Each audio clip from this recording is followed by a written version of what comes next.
need to commit yourself to full-time ministry? TJ gave an answer. He said, because I have seen the faithfulness of God in our family. TJ saw the greatness, the faithfulness of God. So, that's one thing, whenever we disciple our children, don't be busy discipling other people. Please prioritize in discipling your children. The ultimate responsibility of parenting rests not with the school or with the church, but the ultimate responsibility of parenting rests with us parents. We thank God for our Sunday school teachers, we thank God for our youth pastor, the leaders of the church, but ultimately, parenting is our calling. We are given the blessed privilege to train, to disciple our children. And thankfully, our children are applying that as well. Like this afternoon, si Zaza recited Matthew 7, verse 7 to us, and then si Z recited Psalm 23, King James Version. Wow. And then I taught them the shortest memory verse, John 11:35. Zaza, what's the shortest memory verse? What? Jesus wept. Jesus wept. And I'm so amazed also, sabi ko nga kila Hannah, I think I shared it with Hannah. Sabi ko, nabibless ako sa'yo. Kasi, alam mo, nalampasan mo na ako. Mas magaling kang mag-alaga ng anak mo, mas patient kang mag-alaga kay Elijah. So, and I'm encouraged and blessed when I see her na okay lang sa akin na kung mas magaling pa rin siya sa parenting compared with me before. Pero whenever I will say that to her, hindi, dami ka pa kailangan matutunan. But I'm so blessed. Of course, it's all by the grace of God. As Pastor Mel said, we're not perfect parents. Even until now, I would find myself saying, I'm sorry to my daughter, to my son. So until now, I'm still learning to be a good mother. Nobody graduates from parenting, no? Alam ko, kahit emptiness na kami ni Pastor Ben, apostolic na lang, sa apo na lang. But Lord, you continue to learn even your role as parents to your children.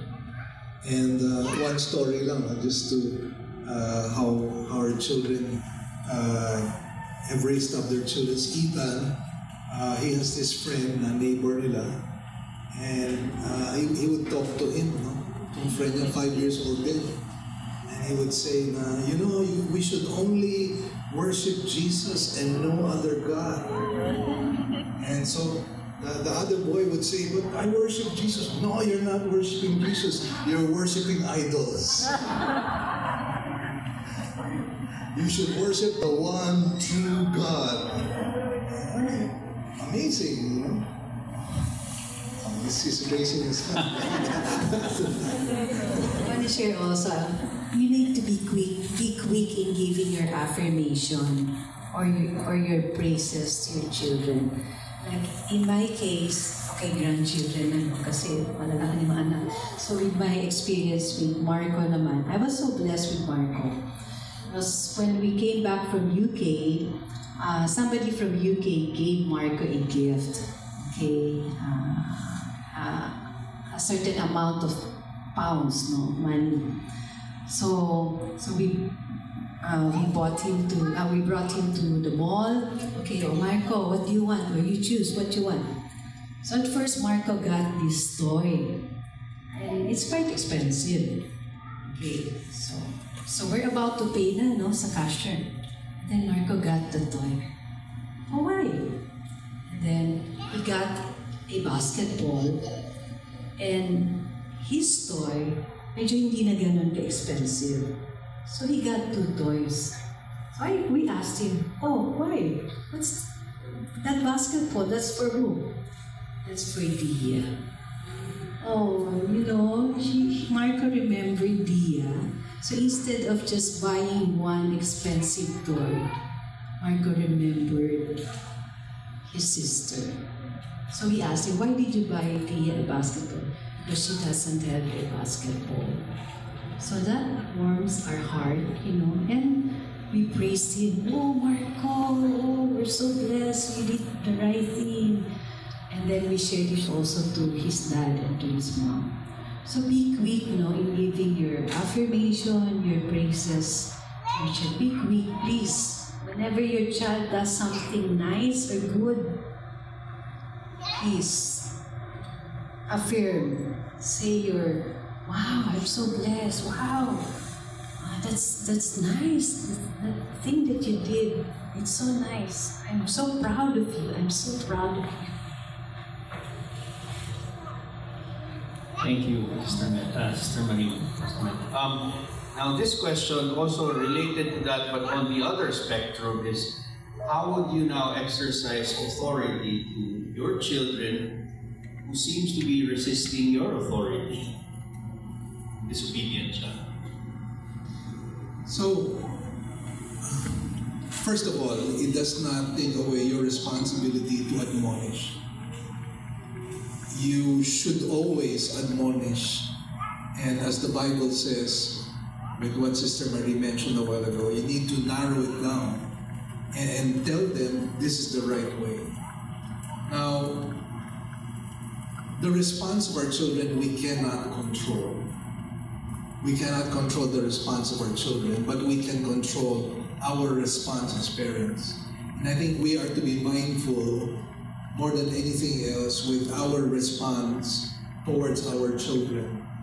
And just trust the Lord that in His time, our children will respond in the proper way, in the godly way, in the biblical way. And it takes time. I mean, like for example, our kids, PJ and AJ, they would probably say na they got born again when they were in college. Pero si Hannah was born again mga 5 years old. At least that's what she remembers. So it depends, you know. But you just have to be patient, and you have to be consistent, and you have to be intentional. And always believe in the power of prayer. You know, sometimes I remember when we had problems with our children. Wala mi kayo ba sa among buhaton? We just prayed to the Lord. And God answers prayers, and also only God can change the heart of our children. Only God has the power, the gospel. Only the gospel has the transforming power to change hearts. Amen. Last but not the least, unless there are other questions that would come in, this is a couple of